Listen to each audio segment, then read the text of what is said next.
I didn't tag you. Yo, what's going on, everyone? Welcome back to another episode of Radio Melee. And I want to say up top, thank you guys so much for a great season 1 here at the Golden Guardians Melee YouTube channel. This is going to be the last week of content for us for a little while, and then we're going to be back with season 2 in a little bit. But we're going to end this season with a bang here with the wonderful Toph, and of course, our guest of honor here today is someone who really proved himself over the weekend. That's right. Many energetic, enlightening, and vigorous plays. Welcome to the show, 2Saint. How you feeling today? Not welcome. Thank you for having me on. Hey, absolutely, dude. Our pleasure. Dude, I got to say, by the way, that is a fire shirt. I just got to get that out of the way before we really, just wanted to, while it's still top of mind. First of all, congratulations. Thank you. It was pretty exhausting, not gonna lie, but we made it through. It looked exhausting. It looked like the kind of way I would not want to qualify for Summit, because that looked like it took years off your life. That looked so stressful. It definitely did, but honestly, I would have it no other way. It was fun. Yeah. It was really badass. Fun. It was badass. You had a good time, man. That's cool.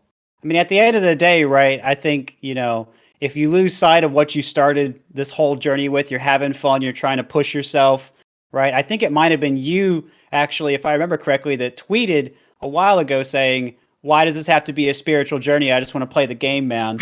But here you are having a spiritual event in Rollback Rumble, the big one last weekend. So that's kind of interesting how that already kind of turned around for you, huh? Oh, no, for sure. It definitely did feel like someone just left the call. It definitely felt like a big spiritual event, because I was definitely playing spiritual tones or whatever for good luck. Mm-hmm. And I was definitely getting some crazy luck throughout the bracket. I kind of wish, so I showed on my stream last night that the way I beat Fat Goku was just straight up pure luck. Like, he kind of just jumped off the stage 3 times. Wow. Yeah. So I was like, no way. I've never beaten Fat Goku in my life either. So that was just insane to me that kind of happened.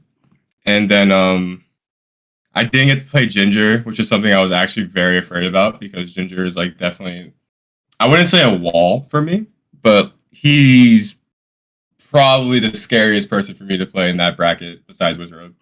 Really? Yeah. Really? So I didn't get to play him because of the lag with Army. But that's because they had a laggy set or something like that. But Army could beat Ginger anyway, but that's just a compounding factor to add to the chances. Did you wait? So I was curious about this. You ended up having Army in your bracket at one point, right? What was the cause? It was just too laggy. It was disturbingly laggy. It was okay, so we connected at first before bracket or whatever, because we had to wait for stream, right? It was 56, 58 FPS, and I was just man, this is terrible. 120 ping. Yeah, so I was this is horrible. But I'll play it out. And then by the time it got to our time to play, it was 40 FPS, and then I was no, this is unplayable. I heard 40, but I wasn't sure if that was an exaggeration. No, it was actually not an exaggeration. It started dipping down to 40, and I was like, yo, this is straight up unplayable. And Armin was like, no, we could still play on it. No. I was like, dude, no, we can't. He said, I played on 20 before, it's fine. Pretty much. So, man. So when I said it was unplayable, the TOs stepped in. It was you're double DQ'd. I was like, whoa. Wow. I didn't mean that for that to happen. I just want it was crazy, but there's some luck that happened there. And also my losers run was literally just my pound run. So really? It was the same players, S2J, and Kadoran. And Kalamazoo substitute for Gatsu. Sure. Me and Gatsu, we also won game 5, but nothing I haven't done before. So. We did commentate all of your matches, basically, didn't we, PP? Yeah. All the top 8 matches. Yeah, all your top 8. We did Keizu, and we did Kadoran, and S2J, and Wizzy. Yeah, we watched. PP had a lot of PP had a lot of. Well, I mean, we both had a lot of. What's the word? We were like terrified for you for some of the rests you were going for. I felt like some of those rests were not rests that I've ever seen anyone do. And I felt like some of them I was like, oh, that could be some stuff that like, you know, people should start doing that more. And then some of the rests I was like, oh, that one worked, but that one was sketchy. There was some crazy rests in there. What do you think about those? Right before you answer, if it's okay, I just want to let everyone know out there, !Radio Melee in my chat and Toph's, so you can join the Discord server, get in and ask questions about the crazy rests or the crazy runs or what you expect to see from Summit or otherwise here. Yeah. You know, 2Saint generously volunteering his time. Please get in and ask whatever questions you think are valuable. Please ask us questions. It's very easy. All you do, literally !Radio Melee, join the Discord. You can just hang out. It's the Golden Guardians Discord that we all hang out in, and you'll see what other people are doing. There's a channel called Submit Topics here. It's super easy. Does not take very long, and you will very likely get to talk to us just with your voice on the air, which is always a super fun time.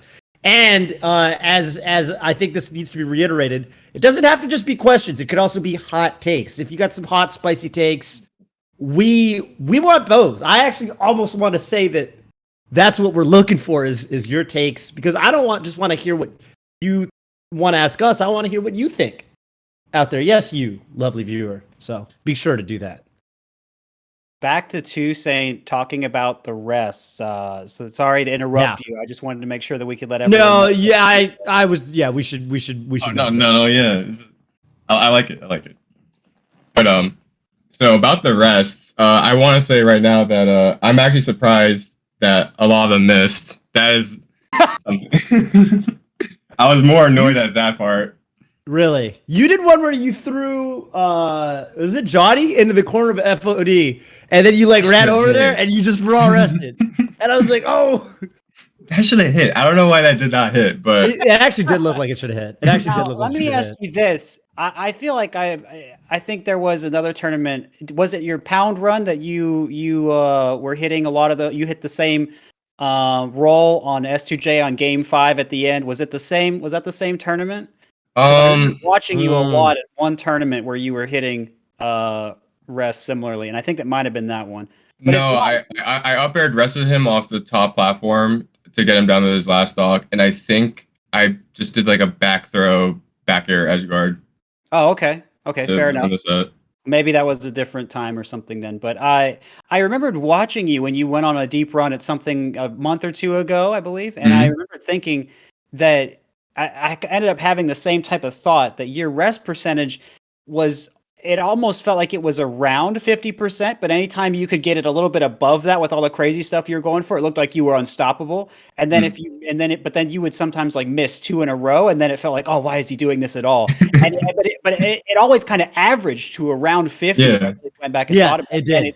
And I went back and thought about that tournament, yesterday, and I think especially if we take out maybe even some of the whizzy ones, I think you're probably batting a little bit above 50% there. Is that normal? Because you're saying some of those should have hit. Do you think that's about where your percentage normally hovers? Do you think it's often a little bit higher? Why do you think that that tends to be the range? You just think it's worth it, or what? So before I answer, I don't know how to really answer this, but I guess what I want to say about that is that I go for them because I think they're all gonna hit. I actually just trusted myself in my ability to hit these rests 100% of the time. That's why I'm going for it.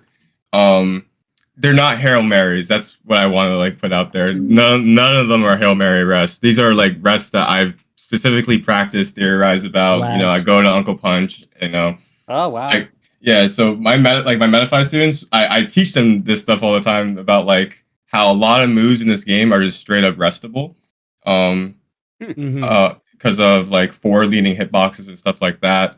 I like to treat rest like a level 3 reversal super. If Dragon Ball Z jargon. It's like a reversal or / counter move. That's how I like to think about it. But it's not like a counter move also, because you could combo into it. It's weird. Yeah. But so that's how I view rest in general. There's a lot of stuff you could do about it, but Yeah, I mean, the way you would set it up on so many of those last stock scenarios, it didn't look like you were just hoping for it. Like, I could tell this was something where I'd say, oh no, it looks like he's planned out how to do this, and someone could get scared right here and give him something, and he's saved this for the whole game or the whole set. No, I mean, that to me didn't look like Hail Marys to me. There would be times where I mean, I've specifically called this out when you were playing against Wizzy, where you tried to, I mean, maybe you can speak to this. You tried to rest his back air, where his fist only kind of touched you, and you tried to rest that. That was crazy. And I was like, does that even work? I wasn't, because I mean, it didn't in that scenario, but that doesn't mean it doesn't, obviously. Right. Yeah. That's streamed up by the forward leaning hitbox. Yeah. This guy got a little bit closer. Wow. This is I always, should have watched first, man. I was always kind of enamored by this aspect of the character, Jigglypuff. I remember like when, I mean, there have been sets and there've kind of been little, periods in Melee where people will be kind of doing these really interesting rests. I remember the first time I saw, I think it might have been Hungry Bucks. It might have been like Lamb Chops, Hungry Bucks or something. The first time I saw Lamb Chops he was trying to shield pressure Jigglypuff with like down air shine, and then he just got rested out of his shield pressure. I was like, oh no, rest out of shield. Yeah. And that's a classic one, actually. And I always thought that aspect of Jigglypuff, because if you miss the rest, a lot of the time you die or it just sucks. And I think part of why I really liked watching, I think he kind of shed this identity, but I remember when Mango was even first coming on the scene as a Jigglypuff player back in the day, like his thing was like, oh, this kid out of SoCal, he rests everything. He's just resting everything. That was like his first thing that he was like known for, was like he was like this rest tap, and then he kind of shed that identity, and then obviously he became a space player and all this stuff. But I remember thinking like, oh, he does some really kind of unique rest. Like he'd be playing against Hugo Samus, right? And rest everything. And then he wrote like, he'd write on Smashboards this theory on the matchup. Like, oh yeah, Jigglypuff Samus 100-0. You just rest everything Samus does. Everything Samus does, you just rest it. I was like, what does that even mean? But I watch him play, and I kind of get it, So I always thought that was a neat aspect of the character, and I felt like as the years went on, there were periods where Jigglypuff kind of got to be known as kind of a, just like a really stable, really safe kind of character. Obviously, you can play the ledge, you can do various sorts of defensive playstyles. But I always thought that aspect of Jigglypuff was really cool, and it made me happy to watch you play this weekend and see you kind of bring that back to the forefront. That's how I felt. Well, sorry, I'm like a little lost for words for a little bit. Well, I can put it in the form of a question if you'd like. Oh yeah. Please do. Okay. How do you consider Puff as a character? Like Puff as a character? That's a good question from PP. Thank you. That's a good question. Well, while you take a moment to think on that, I think after this we'll try to bring some callers in. I know we have a lot of people waiting now. Yeah, I do want to hear your answer. Fascinated. I'm fascinated by the concept of like, I think Melee is a game where I feel like the characters have very strong identities. Like it's almost like certain types of people are drawn to certain characters. Yeah. And I just think the concept of like the identity of a character, or the way that a character, like, or the mains of a character, you think about the game. I think that's a very fascinating concept. I really do. But anyway, think about like identities about characters of Melee though. To me, I feel like every single character can like literally be, their identities just kind of change with whoever's playing them, right? Like everyone has their own, like your personality just kind of shines through your like playstyle, and that's why a lot of people will say that, oh, I could watch a match without the player cams and I could tell exactly who it is. Tell who the players are, yeah. And a lot of people say that you can't do that, but I'm a firm believer, like, no, you definitely can. Oh, you totally can. You totally can. Yeah. We even tried it. There's a video.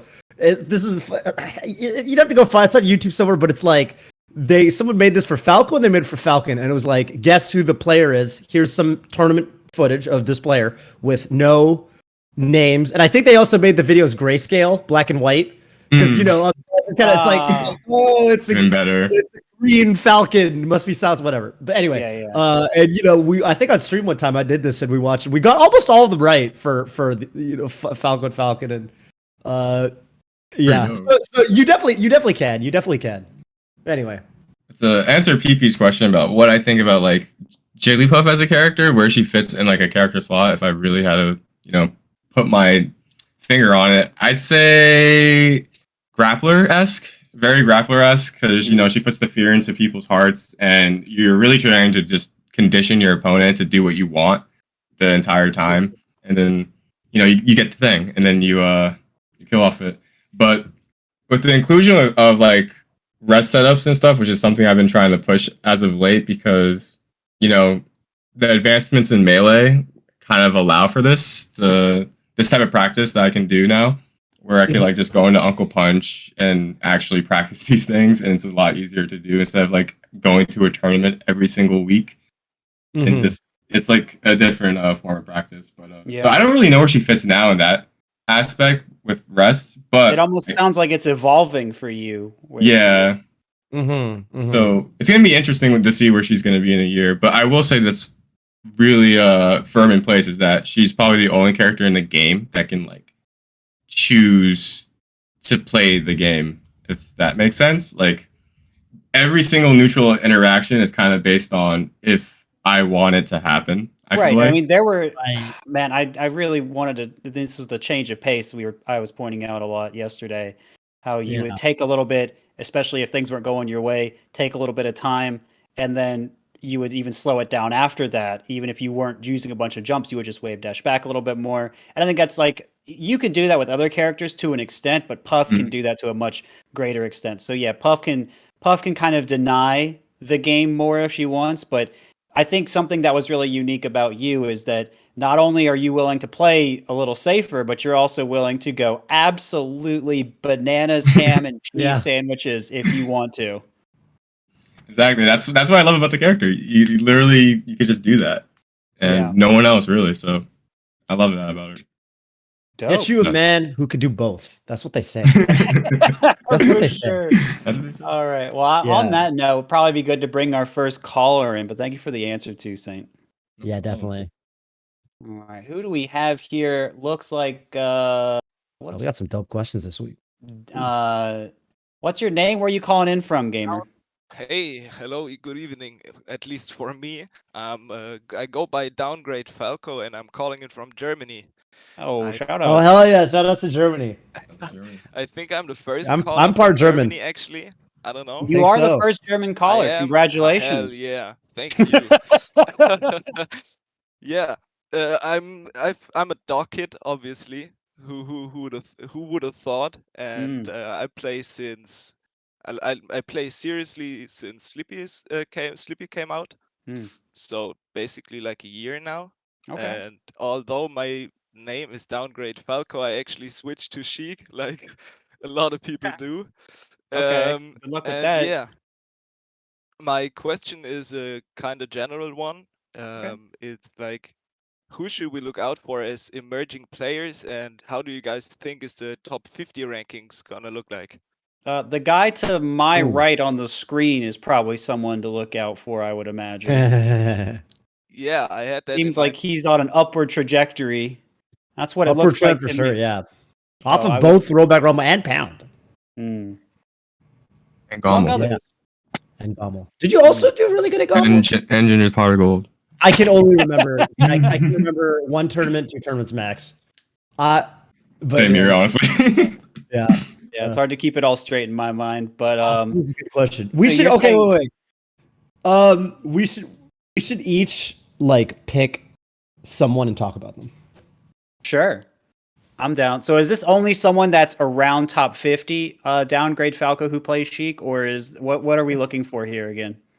Nah, it's like obviously the standings are a bit outdated. And with like the online era going on and some people not really participating in tournaments and stuff, it's like maybe some players look a bit like washed, or some players look a little bit better in online games as maybe they look in tournament offline. So maybe there are some players you personally have that are like maybe not in the spotlight yet, and maybe like are lingering in the shadows to just snag the top 50 away once offline tournaments are back. Okay. I actually just pulled up the MPGR 2019, and I'm looking at, and it's funny because I feel like a lot of the people that would fall off the top 50, it's not even that they are much worse. I just feel like they might be less active, or they're entering fewer tournaments. Yeah. There's also some names where I'm just looking at their ranking. I'm like, nah, this person's way higher now. Like Kalamazoo is currently ranked 57. Yeah. No way Kalamazoo stays ranked number 57. Which, by the way, to me is crazy because I was talking about this. This is the first one I'm going to shout out. I'm going to say Kalamazoo. Kalamazoo currently ranked 57th on the MPGR 2019. So he moved to NorCal, right? We were roommates for a year. He went to work at Google. And every other Melee player that went to Google retired. So Moose, great Falco player from the Midwest, came to NorCal, went to work at Google, stopped playing Melee. I think he goes rock climbing with his roommates now. Fruit Loop, great Falco player. Just the Falco players. Fruit Loop, another great Falco player from the Midwest, also plays Fox. Moved to NorCal, got a job at Google, stopped playing. And I was like, Kalamazoo is going to be the latest in a long line of Melee players who get a job at Google and stop playing. And for a while, it didn't seem like he was like practicing much. You know, he was social. We would go. I'd see him more at social things than at tournaments or whatever. And then COVID started, and I didn't think Kalamazoo was playing much at all. Like I'm from NorCal, right? I go to local. I was going to WNF every week. I never saw Keizu. Going to locals, I'd never see him, right? And I was like, is he even playing much anymore? Like Armada had quit at this point because it's 2019. There used to be, he used to be Mango's Peach practice. They would always net play Fox Peach, Falco Peach. Mango didn't need Peach practice anymore, so Mango stopped hitting up Keizu. I was like, that's it. Keizu's out of the game. He's not playing much anymore. And then COVID starts, and he's starting to put up. He's beating all kinds. I couldn't give you the full. I remember the set where I was the most impressed was Sim versus HBox, and I was like, oh my god, this set is went to game 5, last hit. And he's been putting up like top 8 performances. A lot of 9th place, 7th place, 5th place finishes at these online majors. And I was like, bro, like what happened? What is Kyle, like what are they putting in the food down in South Bay or whatever? Like what is going on that he is out of nowhere just putting up these crazy performances like really reliably? So I think he's going to go up. I think he's going to be like top 25, maybe top 20. Just based off recent results. I agree with that. I don't know. Really good. He's insane. You guys did a great set. I thought that was a phenomenal set. I got lucky. with what, man? How many times did he nair your shield and then you pinged him across the screen, man? Oh, not even that. Not that far. That's old stuff. But when I grabbed the ledge on Fountain of Dreams and he died, like he got killed. Oh yeah. Well, I think it's a bit of an outplay, right? Because he might have thought you were going to come down with forward air, so he wanted to rise up first. Because he waited until a little bit after you grabbed the edge before he did the up B. So I feel like he was looking for that. So I mean, even though you did just grab the edge and then press the trigger button, I mean, I think there was a little more going on there, right? Yeah, I mean, maybe. I honestly was like, I should just try to grab the ledge. Okay, sure. Yeah, I didn't know he was just immediately up B. Yeah, it could be hard to tell. That's fair. Who do you have, or do you want more time to think? I can answer because Toph gave me plenty of time with his. You can answer. I gotta think about it a little bit. Okay, so I think I was struggling a little bit at first, and then I kind of wanted. I'm not going to go based on the old rankings. I'm just going to kind of go on typical perception. I have 2 people. I think Cobalt, depending on how much he wants to play, is someone that could surprise people because I think he just hasn't been playing for a while, and I think there are various reasons for that. I don't really know if online's one of them, but I think when he does show up, he often still surprises people a lot. So I think for sure he's going to be someone that does that. But another person who's really, I think in the past, I don't even know if it's been a month, maybe just a couple of weeks, that started taking names and surprising people has been Mog, the Peach from Virginia. I think had a back and forth salty sweet type stuff over the Rollback Rumble with Magi Brandon had a lot of fun commentating, and I mean Magi is obviously very good, and then Mog was still putting up good results otherwise. So I think Mog's improving a lot. So I think we're having a bit of a Peach revolution here with Keizu being Toph's answer and then Mog being part of mine. I mean, it's an interesting time to play Peach, and it seems like they're coming out of the post Armada slump, which is kind of cool. Yeah. So that's a good answer as well. I think I have my answer. I don't think a lot of people know this person, but I think he's gonna come out the gate swinging when things start to click for him.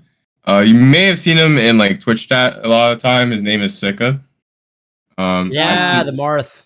Yeah, I'm starting to believe he is like getting there in terms of like having like top player as gameplay conditioning slash playstyle, not playstyle, what's the word?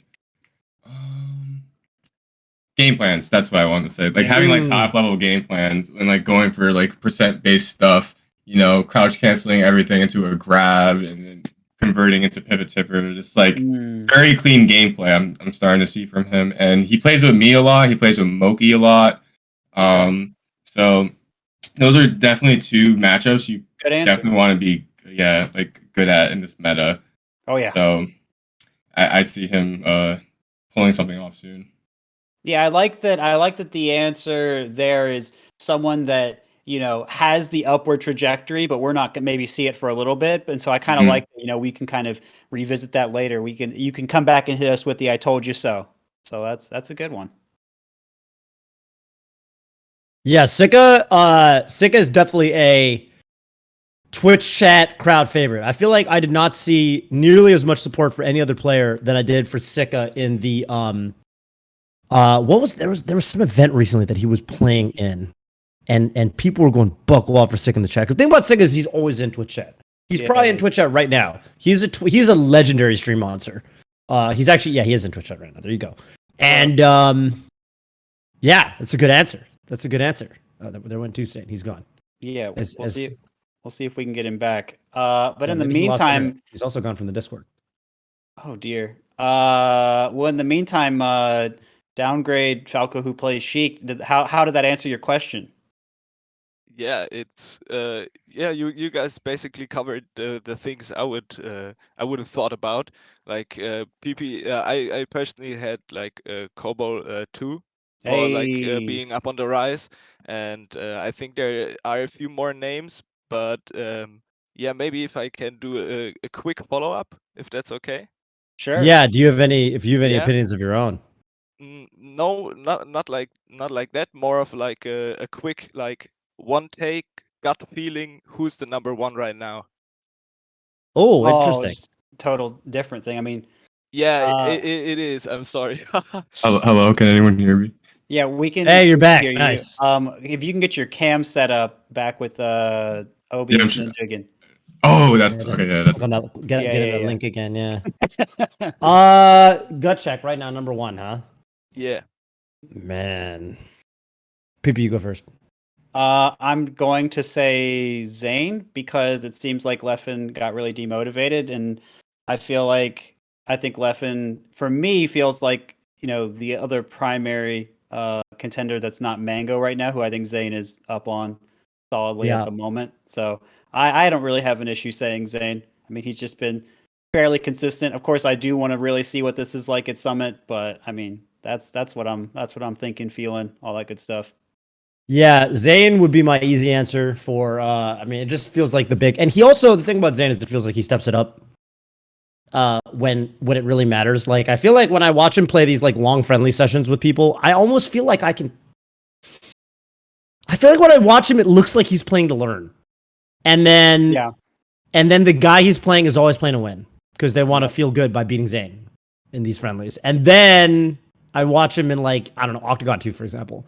And I feel like he turns the jets on and he starts playing to win. And then it's like he just beats the brakes off people. Right. So I feel like with Zane versus these other top players, I'll be watching him and I'll be like, man, yeah, this guy's doing really good when they play these net play friendlies or whatever, having a good time. But then the serious mode grand finals Zane are always like kind of bring some new stuff to the table. Mm-hmm.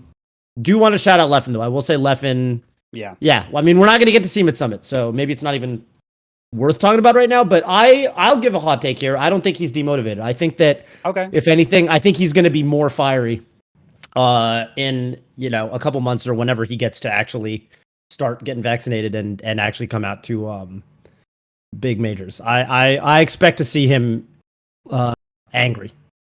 And yeah, that I mean, he said he was demotivated on Twitter, but he's tweeting as much as he ever is. So it's one thing to be like, man, fuck this, man. Stupid Melee, like I can't enter these tournaments, blah blah blah. But if he's saying that it means he clearly still cares. So I think he's gonna come back like a rabid animal when he is given the opportunity to. But I mean, whatever. Sure. Obviously, it's all speculation. You got what up, 2Saint? Welcome back. You got an idea of who you would say just as a gut feeling might be number one right now? It's obviously Zayn. Like, What's his name? I think it's just not even like, yeah. I think he's gonna have like a reign of dominance actually, for probably 2.5 years.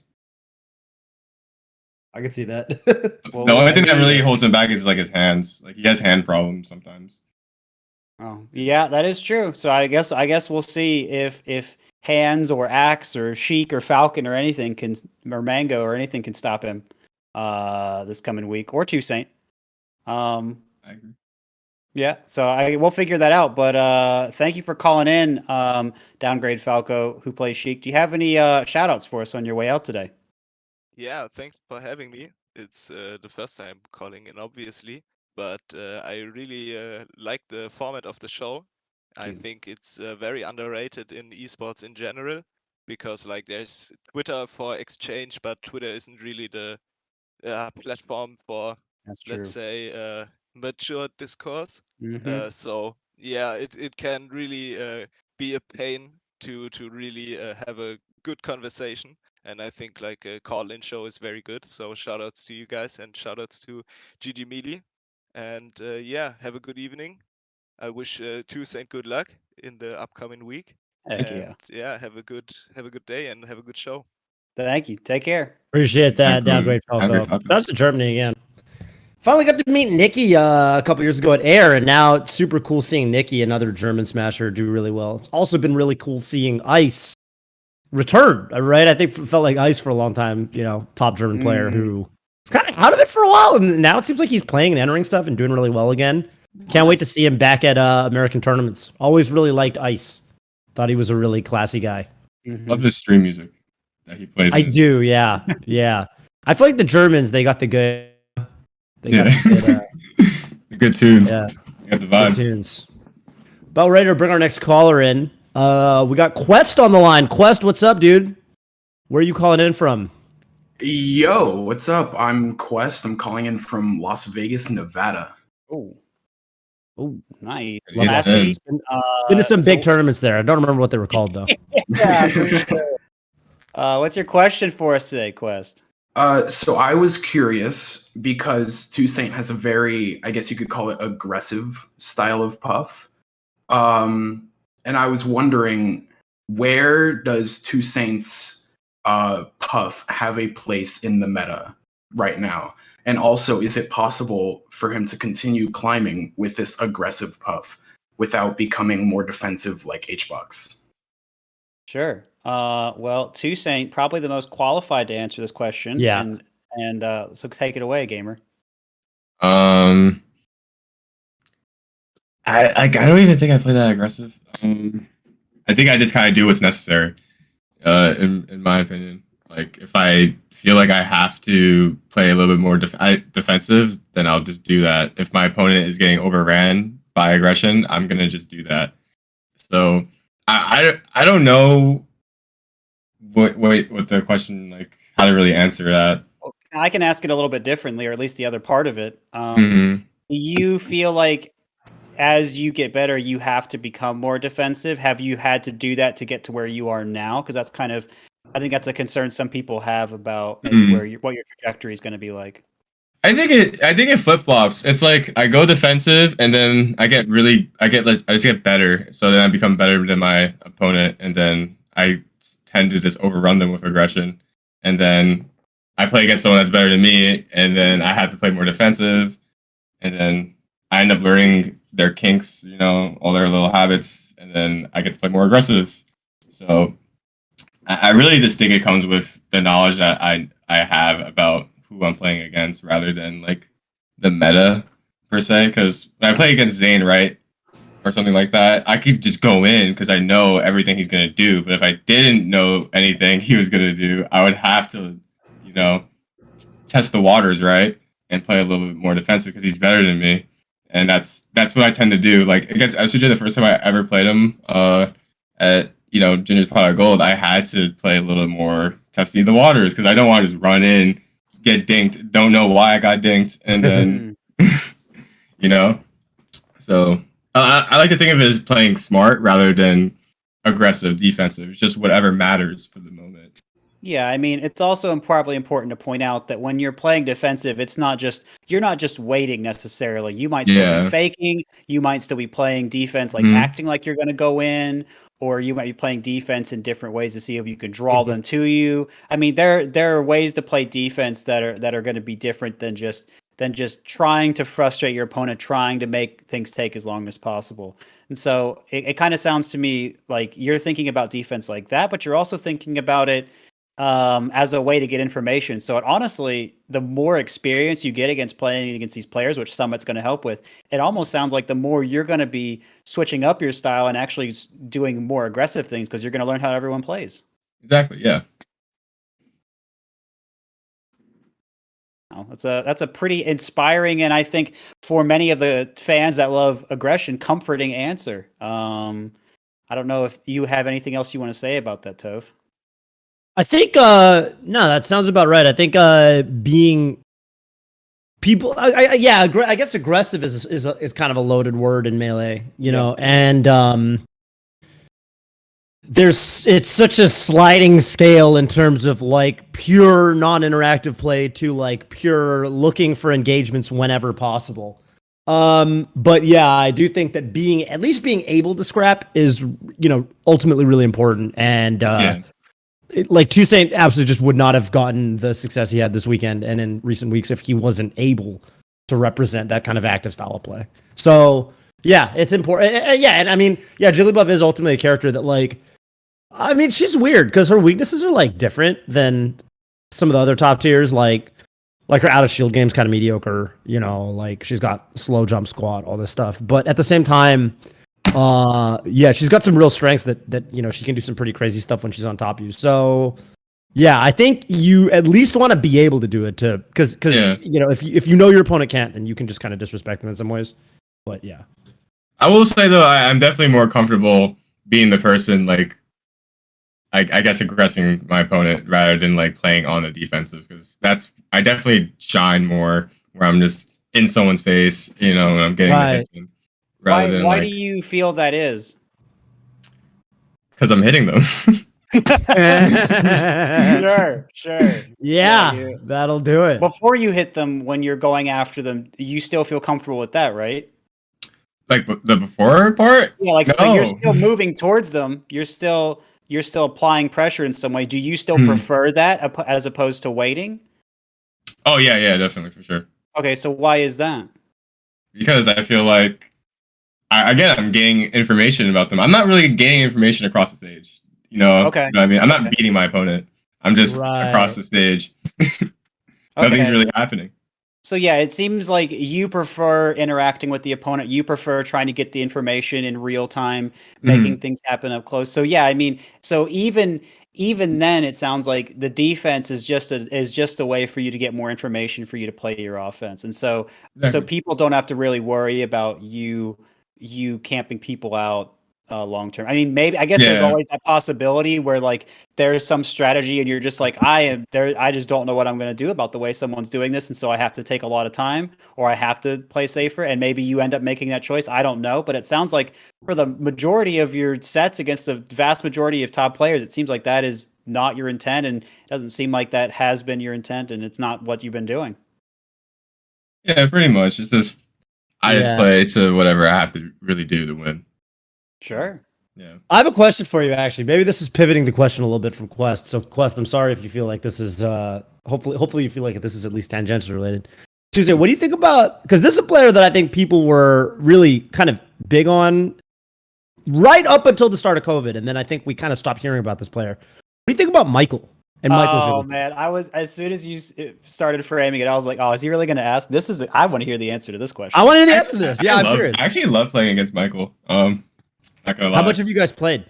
We played a lot. I recently got my first set win over him not too long ago. Oh, nice. Pretty cool. Yeah, he used to beat me on Smash Ladder all the time. I was mad about it. He was a Smash Ladder legend. Yeah, for some reason. Legend. I think he sucks against Fox. That's literally it. But everything else, he's pretty he's pretty well rounded, I'd say. He definitely leans more into. He's actually just I'd say the opposite of me, where he would choose more defensive play over like offensive play. I guess in terms of where he's comfortable in. I'm more comfortable being in someone's face. He's more comfortable being over there. When you watch him, do you feel frustrated? You're like, why don't you just go get him? What are you doing over there? You're not getting any information. You're across the stage. No, not really, because I understand what he's going for. Because if you're known already as the defensive puff, you know, this is going to lead into a lot of other factors that's going to go into the set, right? Your opponent's going to already being like, oh, I got to camp him out too because he's going to camp me out. So so it leads into a whole bunch of different factors. Like people think I'm the aggressive puff, so like they're going to like go for more with punish esque playstyle. You know what I mean? Like they're going to try and dash dance me out. Right. They're going to assume that you're going to swing, that you're going to fight. And so exactly, yeah. I actually thought that was really cool. It's cool to hear you talk about this because, you know, we were on the commentary, right? You know, yesterday, I almost said the other day, yesterday, we were talking about you're using almost the way the opponent like perceives the way you're playing to like to your advantage because you would be, you know, it'd be like close quarters for like a good chunk of time against players like Kadoran or Keizu. And then you'd kind of back off and you'd play really slow, really, you know, kind of away from the opponent for like a little while. And they almost like, it felt watching like they almost didn't realize you flipped the switch. Yeah. It looked like you were doing that intentionally. We had no way of knowing because we're just kind of watching and speculating, but 100%. It's all part of the plan, conditioning, all that stuff. Part of the plan. Okay, so that's interesting because before you said, yeah, I do this to get more information, but now you're saying, no, I do this to mess with people and they're not ready for it. Yeah, that's the whole part of the plan. Okay, all right. Those things I think those things feed into each other, right? Yeah, because things are not like, binary, right? It's not like an equation, you know what I mean? It's not like, oh, this happens, so this happens. Yeah. You can do both. You can do both. I just your reasoning behind it, I think, is more fleshed out now for the people at home, which is good. That's cool. I think that's strong because now if you're playing a bunch of if you could switch at any time, it makes you much harder to prepare for, right? Well, and even if someone says, okay, well now he's going to do this switch up. I mean, then when do you switch back, or how do you switch back, or how do you play safe? You know, like it becomes much more challenging for people who are maybe used to just keeping one rhythm for a lot of the set. So I think that's a powerful asset. I think a really good example that I could just lay out now, because I'm probably not going to use it again against Kadoran. So for example, in our set, I think just our sets in general, I started spamming pound right when he was like kind of underneath the platform, and I was literally spamming it for the sole reason that I want to put into his head that he cannot like forward smash here or like jump and fair me. He is going to have to dash away here because I'm going to do it. And he'll end up deeper into the corner. Oh wow! Yeah, so like that's the type of stuff I like to do. Yeah, right. Almost like, dude, you know who I was multi-game conditioning. PP, you're gonna love this. I was watching the crew battle with the Midwest, the crew battle champions of the Midwest. Okay, and I was watching their crew battle versus I think it was Florida. Yeah, Florida, and It's Dreffin versus Crudo, and Dreffin starts off. And I've never seen any Sheik do this. He's playing Sheik Ditto. And he jumps up and he does double jump and he does downer and he fast falls. No. And then he jumps up and he does a downer and he does this like 5 times. He keeps double jumping it all as high as possible. And then he downers and then he's trying to change up how he drifts or whatever, or he land on the platform. Right. But he would usually mix up how he times the fast fall, and he'd double jump down around the platform, put his shield up. Double jump down around the platform, put his shield up. Did it like 5 times, 6 times, and the commentator was like, what is this neutral? Like, what does he do? And then finally, who? Gatsu. He does that too. Gatsu. Dude, okay, yeah. And then Crudo's like, all right, enough of this. I'm going to get under him. He's going to do this unsafe downer, and I'm going to shield grab him. So he gets under him, puts his shield up, and Trevor does double jump, empty land grab, and chain grabs him and kills him. And I was like, that is so Dreffin. Like, he just super telegraphs, like, hey, this is what I'm doing. This is what I'm going for. And then the opponent's like, dude, what is this nonsense? Like, I'm just going to do the thing that counters it. And then he's like, nope. And it was like so stupid, but it was like also so big brain. 4D chess. It is 4D chess. Yeah. That's kind of like the extreme. That's like an extreme version of I think what you were just talking about with the down, where you're almost doing it. You don't even really want to hit him. In fact, you'll be okay getting hit once or twice going for it, but you want to like really make it clear, like, hey, you gotta watch for this. Option. You got to play around it. Because like even conscious, like you're gonna subconsciously just think about that, right? And then exactly. Yeah. And that's what I want. It was crazy. And I think it's stuff. Isn't it? It's like so. It's almost like underappreciated, Melee. I feel like we talk about all the technology that people bring to the table all the time. We don't talk about, conditioning and this sort of thing. thing. Definitely don't talk about skill. You're a man of culture as well. I see. Anyway. Yeah, thank you, Quest. Does that answer your question? We could go for a little bit on that. Yeah, that was pretty good. Thank you. Oh, you're welcome. Do you have any shout-outs for us on your way out today? Oh yeah, shout-outs to my rivals Spizlo, Throck, and Exter that live on like the other side of the country, which sucks. Good luck to them. Shout-outs to me. I'm K. I'm K Casual in the chat. I stream sometimes, but not often. Dope. Shout-outs to the Ludwig pre-chat Melee players. I will out myself as Ludbud, I guess. Nice. Good old. I'm a Ludbud too. It's chill. Don't worry about it. Yeah, I think that's all I have. Thank you. Thank you. Have a nice rest of your day. You too. I like that you had rivals. Yeah, had three of them. That's so many rivals. What are you gonna do with three rivals? I think the later Pokemon games you get more than one rival. I think the new ones you get at least two rivals. Sometimes three, they're your friends. Yeah, they're kind of your friends. Well, let's both try hard together. And I'm like, I remember Gary was like, "Smell you later," and then the other Gary used to talk a lot of shit. Yeah, he did. Yeah, he did. The guy in the next game was like kicking you, and like you fell through a hole, and he was like, "Oh yeah," one of them was literally just a criminal. I remember. Yeah, one of them. I remember one generation. It might have been gold. It might have been Jodo. Yeah, Jodo. Jodo. Yeah. Yeah, I think that guy actually did some like illegal stuff, as I remember. I was like, wow, this guy's stole the Pokemon. Bad guy. All right, well, let's not get him in trouble. We should probably go on to our next caller so we don't get anyone in trouble. And we're bringing in BigBagel. Oh, this is a wonderful name. Hello, how's it going? Where are you calling in from? Hi, I'm calling from Tustin, Orange County. Dope. What's your question for us today, BigBagel? Yeah. So, with Mango and Zane being the top competitors, we've seen the Falco and Marth meta get pushed like way further than ever before, with Mango like semi-consistently 0-deathing Marth on FD. PP, did you ever anticipate this level of like Falco comboing with all the insane DI mix-ups and optimizations? And if so, do you think this can be extended to other matchups? And then for 2Saint, do you think this level of combo game will ever be doable for the Puff matchup, except for like Yoshi's, because you can semi-consistently 0-death? Or do you guys think there's an upper limit to comboing floaties as Falco? Specifically as Falco.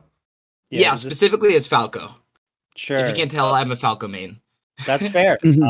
Falco mains are welcome here. So yeah, I mean, I can go first unless you'd like to go first too, Saint. I actually have something to say. All right, go ahead, Toph. It'll be quick. Go for it, man. It's funny. I think a lot of people kind of associate those really long Falco like down air shines and the little optimizations with like hitting with the weaker downer at the higher percents so that you can keep getting shines. I think people kind of associate that with Mango these days with the Mango Zane sets.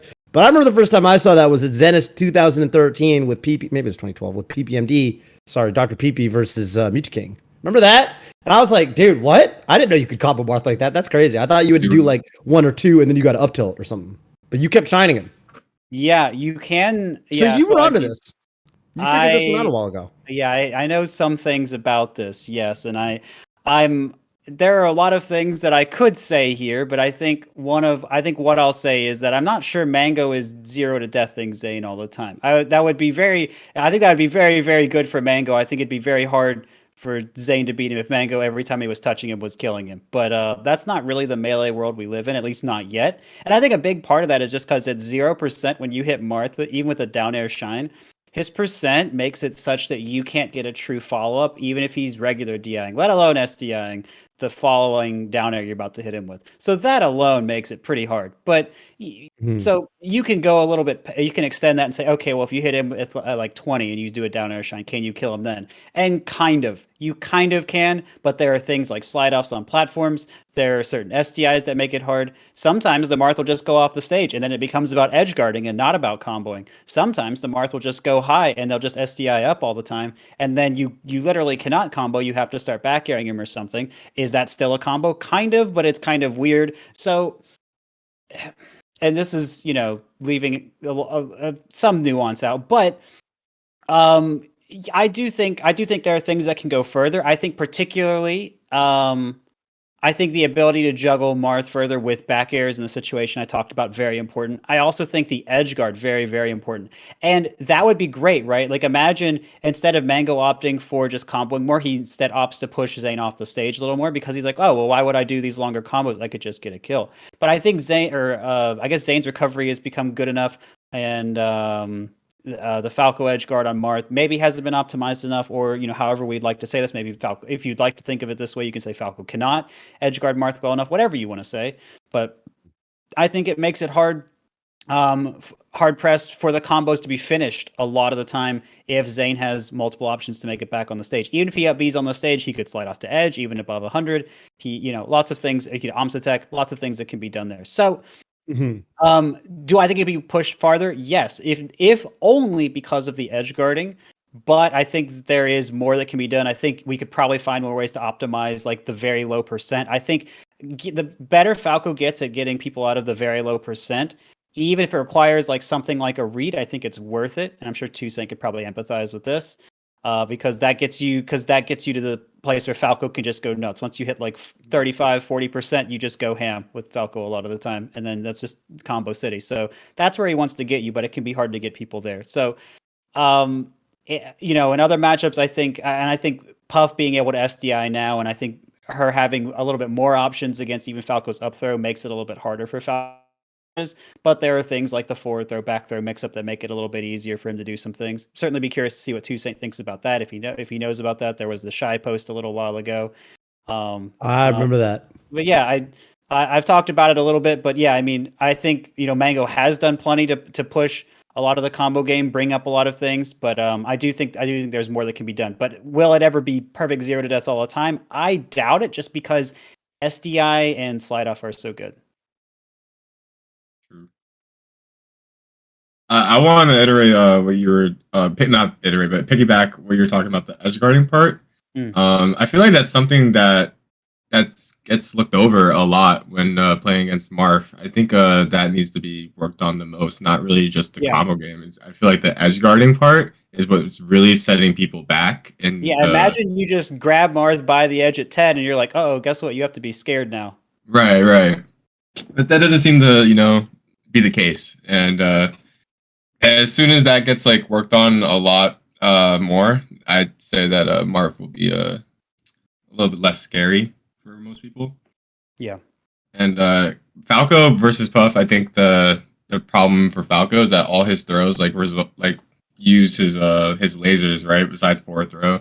And that's just a big problem. That means that you could just SDI the lasers and you can get a rest for most of the combos. Like up throw, I know you can rest it. Down throw, you can rest it. Yeah, back throw. I can't believe you go all for the throws. Wait, are you go? Wait. You mean what you want to do is you want to SDI the back throw like down and in towards Falco. So if he tries to go for a combo, you just rest him as he's trying to go for you. Is that what you're trying to do? Yeah, you could probably do that. I said you probably could do that. I haven't mapped it out. I usually get down thrown or something like that, or up thrown. That's mad funny. But up thrown, I've already been resting Mango off his up throw. So I would love to see clips of that. I would love to see that. Yeah, I think in our last session, I got like 2 in a session. Out of how many? How many attempts? He stopped doing them. Okay, well, that makes sense. Yeah. Fair enough. Do you have any comments on the forward throw, back throw mix up that Shy posted? Or do you think if back throw is ever used, it's just not useful because you can always react to it in time? Which I'm a little surprised about given how light Puff is. The forward throw, back throw mix up? Do you know about it? If not, don't worry about it. It doesn't exist. Yeah, I know about it, but it's just like just react. Okay, so you think you can just react? What if Falco kind of grabs you at like a time you wouldn't expect it? Because I mean, I think if you know it's coming, it's different than if you're less sure, right? I mean, if you don't know what's coming, you're screwed. I guess that's really what I could say. But the back throw at least has like lasers, and at the very least, you should be reacting to that. Just hold up on the C stick. You're probably gonna SDI up away. Huh, okay, fair enough. I was just kind of curious, but yeah. Did you? So it sounds like actually instead of I guess I kind of cut you off a little early, but it sounds like what you're saying is instead of Falco being able to combo harder, his combos are going to get broken more because Puff's just going to rest him. Yeah. Wow, boo! Poor BigBagel. He didn't want to call in to hear that. You want to hear that Falco is coming back? Don't worry, Falco still beats Puff. Falco still beats Puff. You think so? Why are you coughing there? For our audio listeners, it almost sounds like you don't think that, and you're trying to console him. No, I do think that Falco beats Puff, guys. I don't think gaslighting all Falcons. I don't think you think that. Okay. Well, I love that you have confidence in Puff, but yeah, for the non-throw combos, do you feel like Falco's punish could be pushed further? Just to fully answer that question. It depends on knockdown percents and etc. It's a very complicated, nuanced question, but sure, I assume so because this game is pretty infinite. But I see a lot of counterplay that I can. Oh yeah. Just to chime in here, I think that the thing about Falco is that like it's his combo game is a little bit harder to quantify, I think, than the other top tiers. And what I mean by that is like, okay, Puff notwithstanding, like the way that the other top tiers kind of push their combo game or have been pushing their combo game is usually pretty straightforward in the sense that it's like, I think anyone could tell you what a perfect Sheik stock or a perfect Falcon stock looks like. A lot of them want to start with grab, which really helps. Exactly. A lot of them want to start with grab, and then the grab doesn't have these DI-able lasers or that send you every which way that it turns out is extremely character specific. Falco's up throw is super character specific with regards to where it sends you at all, and that was something Shy was talking about on Twitter. And then you've got all these hijinks that can sort of happen where you want to shine them on one side or the other to launch them in a different way, and which in turn has implications on how they should DI. And it's usually a little bit more straightforward with the other top tiers in the game, and so there's always going to be an aspect of like, I mean, I remember watching those coaching sessions Manga was doing with Scar, and Manga was telling Scar, like, hey, man, you got to start DIing better for these Falco combos because the Falcos should not be comboing you that hard if you're DIing properly. It should at least turn into, like, at some point, they got to make a little bit of a read. And it's a little bit more, it's kind of hard, at least for me, to really quantify, like, where that read happens. But I think there's a reason that, like, if I had to describe to you, like, what it looks like when face roll 0 to death somebody with Sheik, or when Wizrobe 0 does somebody with Falcon, or I don't know, Mark Chain grabs on FD, or even the platform follow-ups in space or whatever. It's pretty easy to talk about. It's pretty easy to kind of quantify. And then when they drop the combo, it's pretty easy to point out, like, okay, this is why he dropped the combo. He was late on his tech chase or something. Falco doesn't get a 0 to death on a character. It's usually a little bit trickier to talk about. It's complicated, right? And character. I mean, I remember the stuff you were bringing to Falco's combo game a couple years ago. People, I remember being really impressed with how you use forward air in spots to get a ton of damage. Yeah. Right. You get 4 hits of the forward air, and it does like 30 damage. By the way, it doesn't work now. People can SDI the first hit, and you go under Falco or through him, and I was so sad when that started. And then you can rest him. Right. So. Yay. It's complicated with Falco, and I think a lot of pushing Falco's combo game, it's not like we're seeking to 0 to death people all the time. I think it's a lot of like, this is a new thing you can do that will trip people up, and you'll get like, so there's a lot of like what they call in fighting games like resets, where it's like it stops kind of being a true combo, but you're maintaining your advantage. You're maintaining pressure. In this sense, you might hit them in such a way that you're not really going to get a true follow up on, say, your downer or whatever it is. But you're doing it in a way that it's you're still pushing them towards where you want them to be to where you kind of keep advantage over them, if that makes sense. And I think that with Falco, you kind of have. I mean, I don't think Falco's ever going to be true 0 to deathing Puffs if the Puffs are playing correctly. But there, I think in that avenue, you can push the character pretty far. I feel like a perfect Falco combo ends with Firebird for some reason. like the shine, like the shines Shine firebird. Firebird, I see that combo a lot. I'm like, Yeah. oh man, that looks messed up. It is messed up, but you It is never have messed to up. worry about that, do you? Shine. That's something that's a little Shine, scarier. sure. That's Yeah. on certain stages anyway. Not on, Non Dreamland ever. you can hit it on Dreamland, but it's very, very specific how it Really? works. Yeah, I've done it a few times. It's fun. I've- That Wow. feels good, by the way. That feels good, by the Oh way. damn! That must be Killing Puff at super like specific. 84 on Dreamland.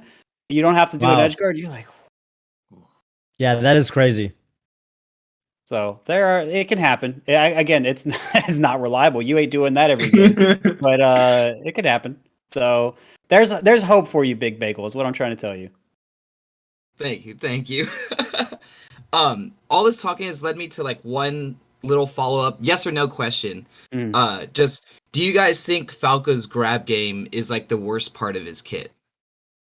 Oh, that's an interesting question. Now the worst thing about Falco's kit is his freaking Dash? mobility. Yeah. Yeah, it's like if I could only pick one thing, it'd be like, honestly, I'd pick his jump squat over his dash. Oh, If he jump had- squat too. If he yeah. had one Yeah. frame less jump squat, you could do so much more combo wise, neutral wise, everything. Mm. Even just one frame less. So his dash really would be less. Like there's actually a little bit of an advantage to the dash being a little bit shorter because it makes it easier to reposition more minutely sometimes. So Oh, I I see don't what you mean. like it's still like I still wish I had a longer dash in those situations, memes aside, but I never I wish love I that had. part of the. It's true. It's based on a true story. You never Yeah, wish you had the jump squat. I Yeah, never yeah. wish I had more jump squat. I've never wished that. You know, dude. Okay, so you know when Ultimate came out and they universally gave everyone 3 frames of jump squat. You know some characters like Peach just took off because it was Yeah. like, well, you took this character's art pretty good and you gave her Fox a jump squat. So it's like that's Lit. huge. Lit. If you did that to Melee and you just gave everyone 3 frames of jump squat, that would be crazy. I mean, That would be yeah, crazy. Falco shield pressure would be too insane. It would be. It would be too good. Yeah, it would just be too good. So it's better for the game that it's what it is. But if it was one frame less, God, it'd be so hot. So yeah, I think it's that for me personally. I think it's the jump squat, not the grab. But if you want like actual moves and not something like that, I could say. I mean, I don't know. Yeah, I mean, I guess if you want to go just with his moves, yeah, I'd probably say his grabs. But you know, His grabs work, at the very least. Like it's not like a Zelda grab, right?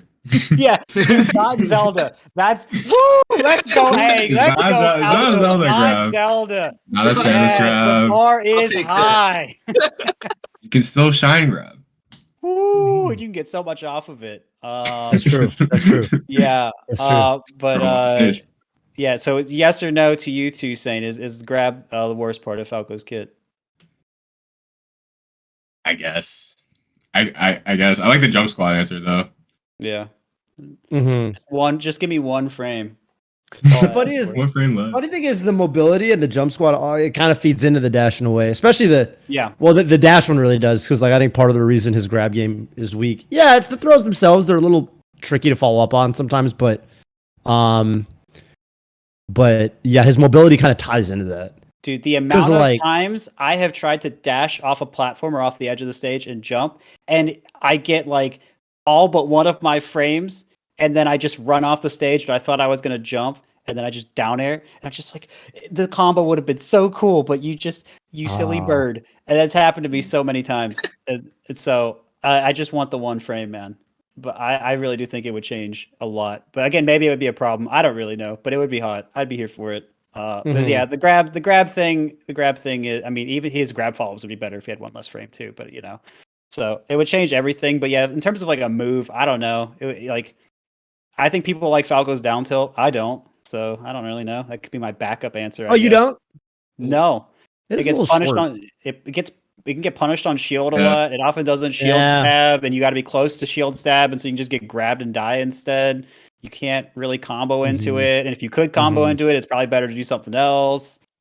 It's like okay, I think it's Fox's there. down tilt is straight up better. Yeah. Oh yeah, I oh, Can yeah. kill, but I don't like his Oh, air to air game.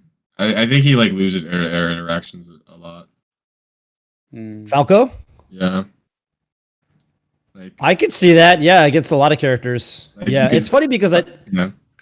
I think that against Fox, because I'm always thinking of things from a Fox perspective. Fox, I think Falco does pretty decent air to air, especially if he's using like back air or something like that. But Yeah. against the other top tiers, for sure. Yeah. Yeah. Minus laser, like his laser, I think makes up for his like air game, I guess. But Right.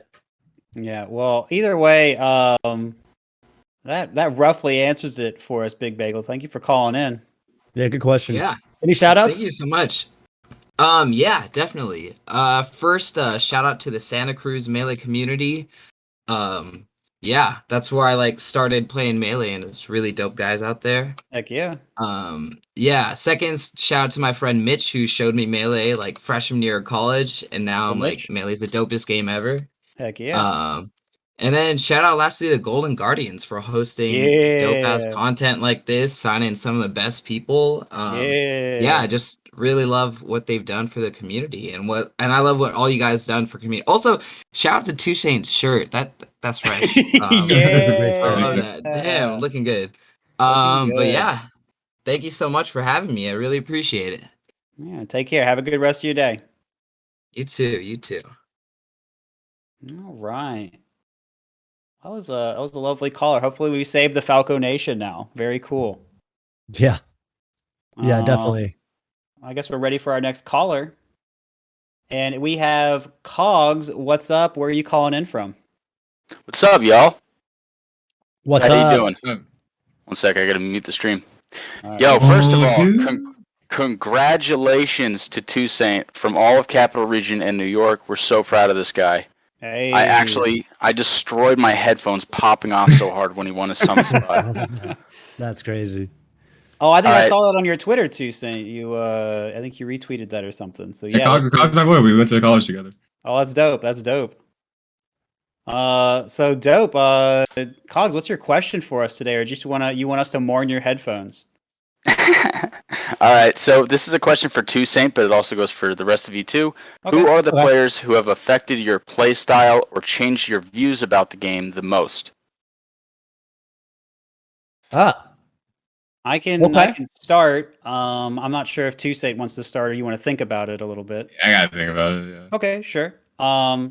So I think I was influenced quite heavily by M2K and Azen for my Marths. They were my Marths, I think.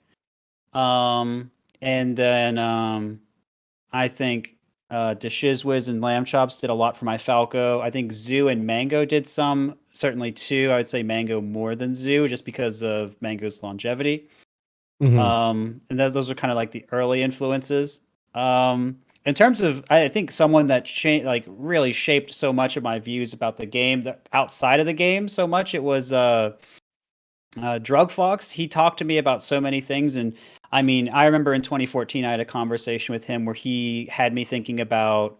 He changed my mind about Marth Sheik. He had me thinking about stages being used for neutral rather than kills, and I'd never thought about that before.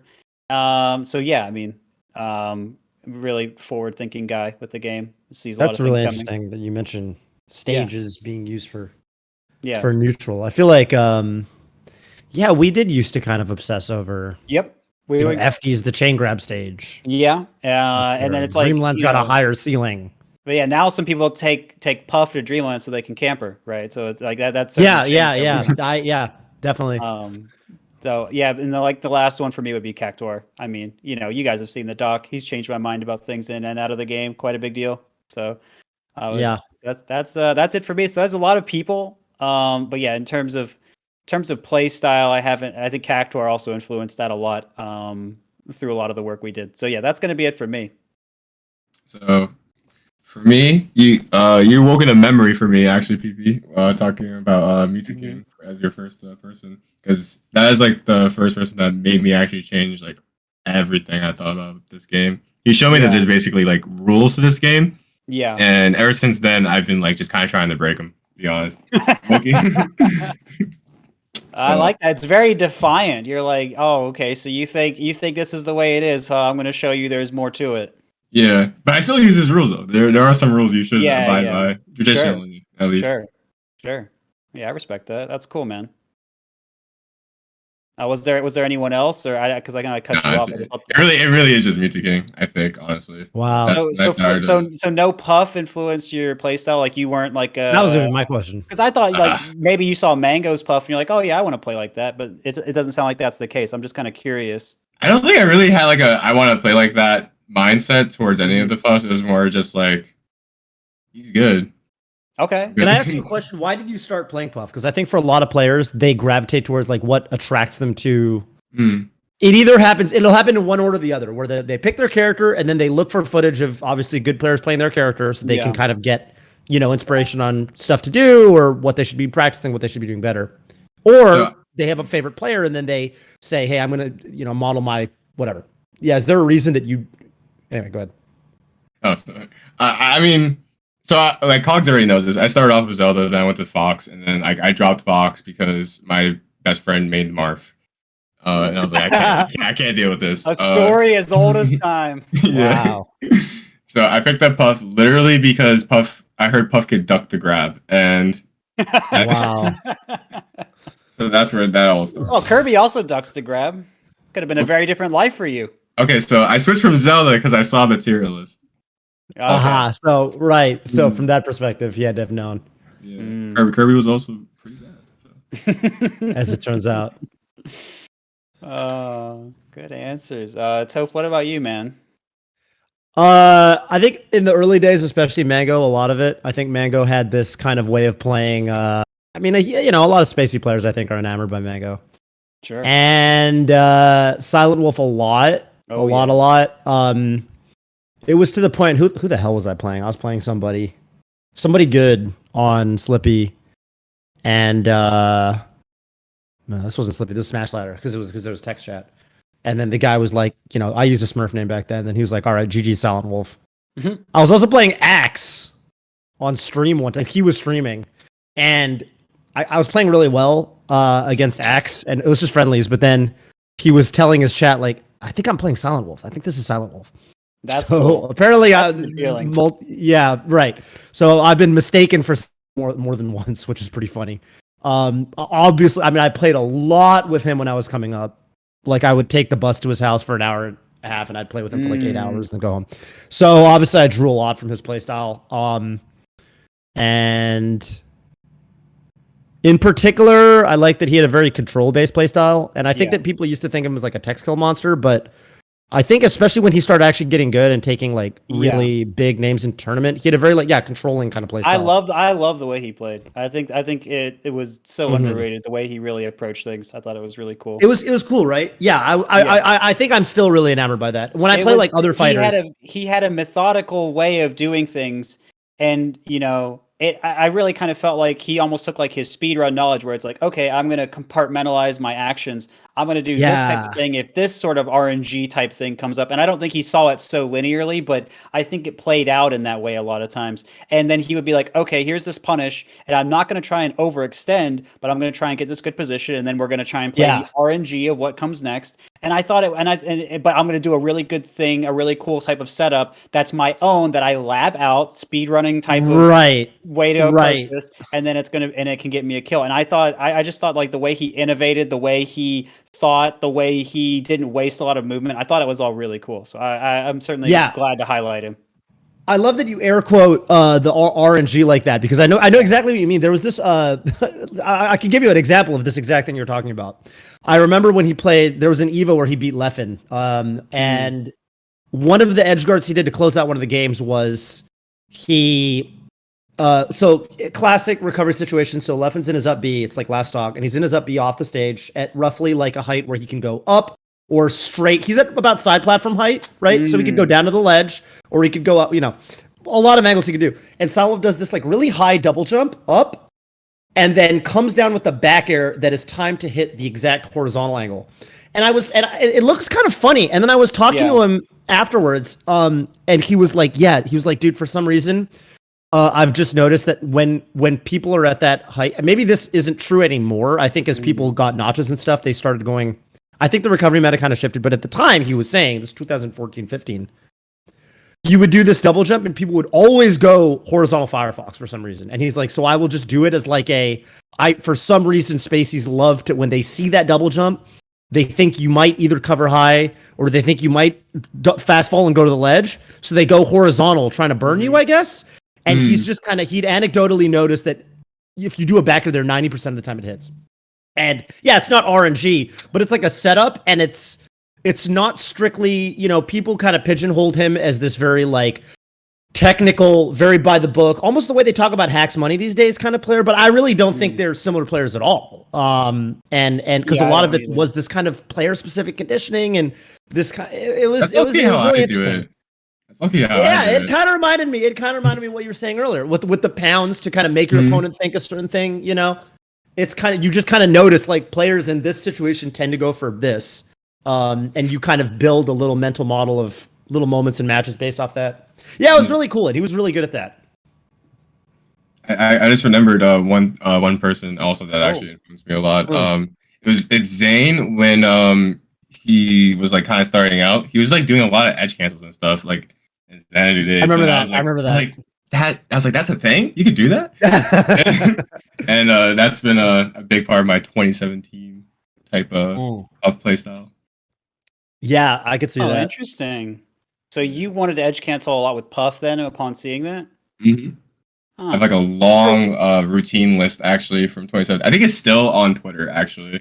It's like I gotta do all these aerial edge cancels on every single stage. That's cool. I mean, I didn't see you using any of that, I don't think, in your games. I know Zane brings his edge cancels in for certain shield pressure situations.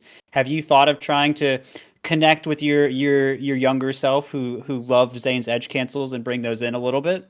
Oh, I definitely still do them. It's just that, in tournament, you only get to see a set number of games, right? Like, it's not something I can bring out all the time. But I like to do, like, especially by the ledge, I could do drill, edge cancel, and then I can get, like, a pound turnaround or something like that. If I'm on the ledge also. I think I saw you go for stuff like that a little bit. That's cool. I remember it's really good on the ledge. Like, if you're on the ledge already and you, like, let go of it to re-grab or whatever. Right. Edge cancel, grab again, and, like, that's kind of, like, pretty safe. Like, it's, like, low-key pretty safe the whole time. And if they approach you, then you just get the dare grab and you get a gimp. So, stuff like that. Cool. That's pretty cool. I wanted to, I also want to round out, by the way, by saying I like that you shout out Drug Fox, because I'd say these days I get a lot of inspiration from him. Because I've been taking Drug Fox lessons. And I do love talking about the game. I like that he frames things in a very, like, just really easy to parse kind of way. Like, it's like he almost peels some layers back when I talk to him. Like, we'll talk the way we, If you understand something really well, then you can say it simply so that people understand. And he clearly does understand things very well, so he can do that. Yeah, totally. And that figure these days for me is Drug Fox. And I would not say that the other person I want to shout out would word things in a really simple manner. But the last person I want to shout out was Kirby Kaze, who, and this is obviously, I think, you as well, from the Smash Bros. Days. We talked a lot. I remember I would house Kirby Kaze a lot when he came to NorCal. Oh, okay. I think he was a little more flowery with the way he talked about the game than Drug Fox, but I think similarly, just a very smart player. And absolutely. Yeah. For sure. So how do you feel about the answers there, Kogs? Awesome answers. And my answer would probably be 2Saint. When we were playing friendlies and he was camping me out with his back airs, I said, I don't know how to approach you, man. And he said, then don't. And I was like, oh snap. Wow, that's pretty Brain deep. blast. That is. You know who actually? Okay, wait. I gotta shout out one more person. You know who actually has influenced a lot of my opinions on the game in that kind of way is Laudanus, actually, who is from NorCal. So we're buds. But when he was coming up, we would play a lot. He'd come over like at least once a week. And I actually think that the way he talks about fighting games and Melee, it's like really he's been one of the people that I think is really just down to challenge like commonly held assumptions that people have. And he's also in kind of a Drug Fox way, although usually with his own little personal brand of snark. He also kind of simplifies things and makes it like, you know, what's a really good example here? I guess like,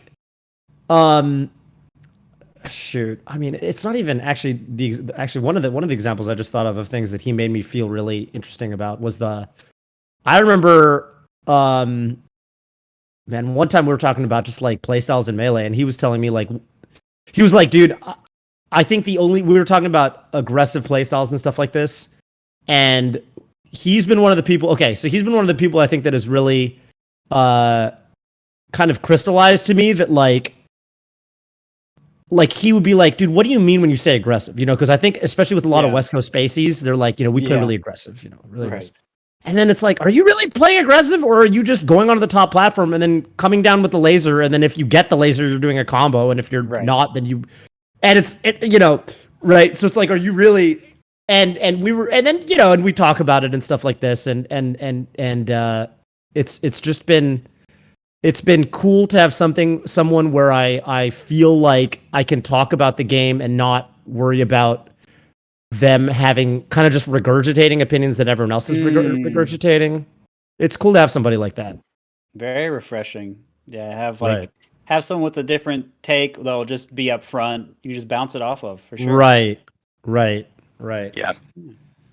Another vote. I have one more. Is J Mook.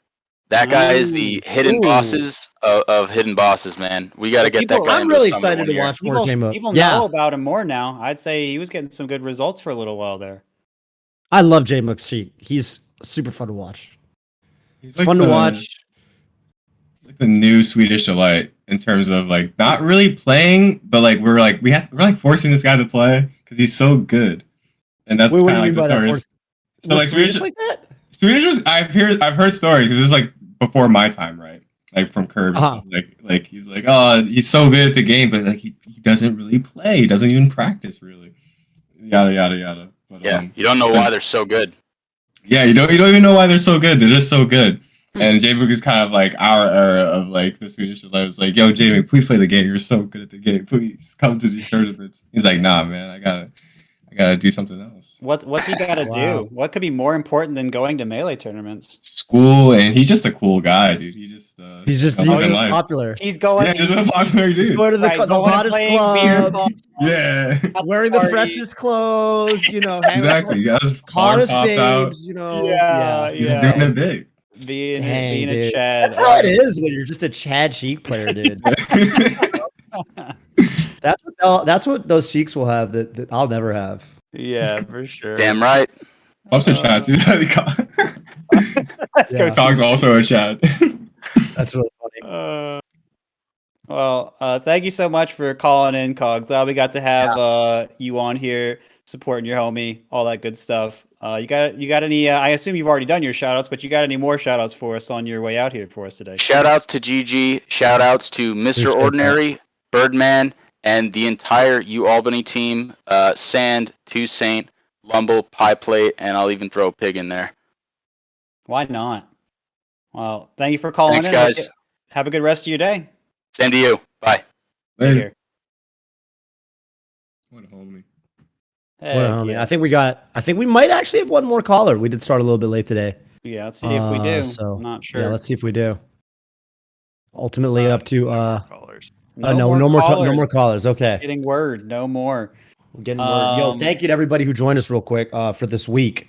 I saw a lot of really dope questions in the submit topics here, but if y'all come back next week and drop some of your questions, because we will be doing this.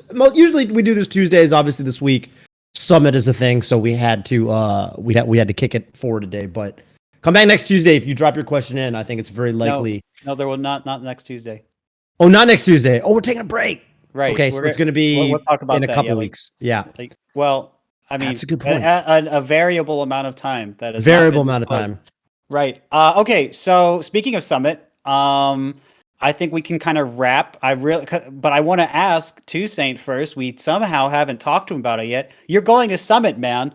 You did some crazy stuff, and you're going, and it's a wild time. You've been before. You're going again. This time you said, heck of voting stage. I'm going to qualify. So you clearly leveled up, I think, a good bit. What are you hoping to do there? What do you want your summit experience to be like going back into it?